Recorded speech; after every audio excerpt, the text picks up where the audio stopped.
For more on that story, Omar Lamrani joins me now from Tangier, Morocco. He is a military analyst at the global intelligence company Stratfor. Omar, thanks so much for being with us. I'd like to begin by asking you if, as an analyst, you saw this coming, or is this as much a surprise to you as it is to those negotiating in Geneva right now? Well, it was somewhat of a surprise because Russia has not achieved all its goals in Syria. There remains to be the biggest question is also the grand bargain. The Russians have always tried to link their presence in Syria with other disputes that they have, disputes in the Ukraine, disputes over sanctions. The question that remains is, have they gotten concessions for their supposed withdrawal, or is this more to do with local conditions or shaping the Geneva negotiations underway?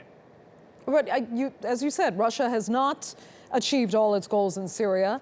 What has it achieved? I mean, how does this fit into Russia's overall strategy in the country? Well, it has achieved some of its goals. So it has stabilized the Assad government in the country. They are not under the same pressure or under the same threat that they were last year, during the summer of last year. They have significantly weakened the Islamic State alongside other forces like the United States, like the Syrian Democratic Forces, and they also have demonstrated their combat prowess. So they have achieved some of their goals.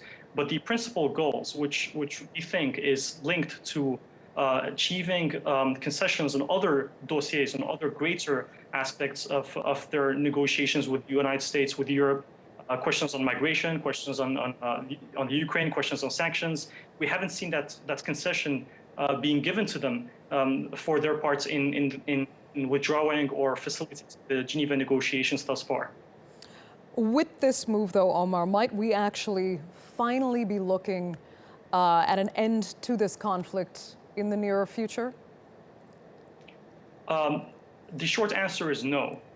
First of all, we have to put the caveats in place, which are we don't really know just how much they're going to withdraw. They have stated that they're going to maintain a presence at the Latakia Air Base, at the Tartus ports, and they have not really given a firm deadline on where this withdrawal is going to happen or it's going to be finished. So they could technically stay and continue with their mission with the remaining forces, even if they withdraw some of those forces.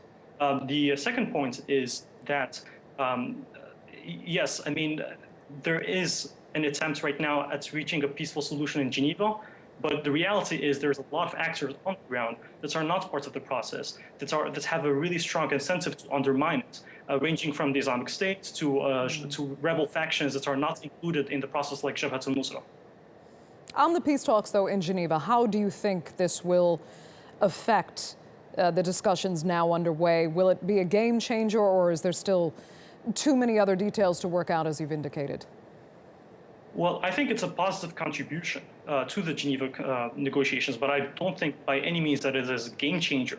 Both the loyalist government, meaning the Assad government, as well as the opposition forces, have maintained maximalist positions going into these negotiations. The question of the future of Bashar al-Assad, president of Syria, remains a key thorn in trying to figure out a way through that. So both sides have completely refused and have completely opposed viewpoints on that issue. Just because the Russians say that they're going to withdraw some forces does not really solve that key consideration. Okay, Omar Lamrani, thank you so much for joining us with your insight from Tangier. Thank you.